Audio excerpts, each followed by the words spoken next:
देश में लोकसभा चुनाव का बिगुल बज चुका है। ऐसे में राजनीतिक दल भी तैयारियों में जुट चुके हैं, लेकिन इसी बीच राजनीतिक पंडितों की नज़र हिमाचल की ओर है। प्रदेश में राज्यसभा चुनाव से आई सियासी जलजले की कंपन अभी भी महसूस की जा रही है। इसी बीच शिमला में प्रेस वार्ता के दौरान जयराम ठाकुर ने 6 कांग्रेसी नेताओं के बागी होने को लेकर कांग्रेस सरकार को निशाने पर लिया है। जयराम ठाकुर ने विधायकों के बागी होने के पीछे सरकार में इन विधायकों की जलालत होने की वजह बताया है। वहीं उन्होंने इन नेताओं के भाजपा के साथ आने के भी संकेत दिए हैं। भारतीय जनता पार्टी पर आरोप लगा रहे हैं, भारतीय जनता पार्टी के नेतृत्व पर आरोप लगा रहे हैं। पहले अपनी हालत देखिए। ये विधायक 6 विधायक आपके कांग्रेस के इलेक्शन एजेंट को वोट दिखा करके चले गए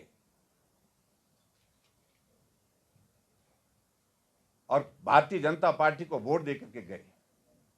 इसलिए गए क्योंकि बार बार उनने जलालत सहन की, बार बार उनने आग्रह किया, बार बार उनने बात की, नहीं सुनी गई, नहीं मानी गई।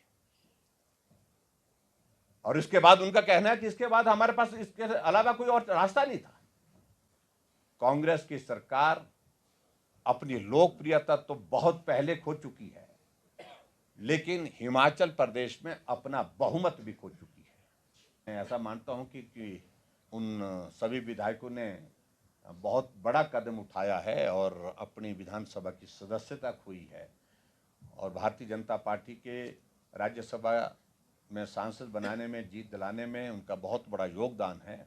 उस योगदान को स्मरण करते हुए उस दिशा में चीज़ें आगे बढ़ रही हैं और पार्टी का नेतृत्व अंतिम फैसला इस पर लेगा। सर, जानकारी ये है कि जो 6 बागी देखो, हमारा कैडर नाराज नहीं होता है। कोई आता है, हम अभिनंदन करते हैं और स्वागत करते हैं, उनको सम्मान भी देते हैं। इस प्रकार से कांग्रेस पार्टी ने जिस तरह से जलील उनको किया, इस बात को हम सुनिश्चित करेंगे कि उनका सम्मानजनक तरीके से सारी चीज़ें आगे बढ़े। और जहां भारतीय जनता पार्टी की कैडर की बात है, उस बात को वो हमारे घर का मामला, उसको हम घर में ठीक कर लेंगे। देखिए, फिलहाल तो हम ये है कि लोकसभा का चुनाव लड़ेंगे। अगर लोकसभा के चुनाव के साथ ये 6 विधानसभा के चुनाव भी जो घोषित हो चुके हैं, ये चुनाव भी होंगे तो निश्चित रूप से 6 के 6 उपचुनाव भी जीतेंगे, 4 लोकसभा भी जीतेंगे और उसके बाद फिर प्रदेश सरकार के संदर्भ में बात करेंगे।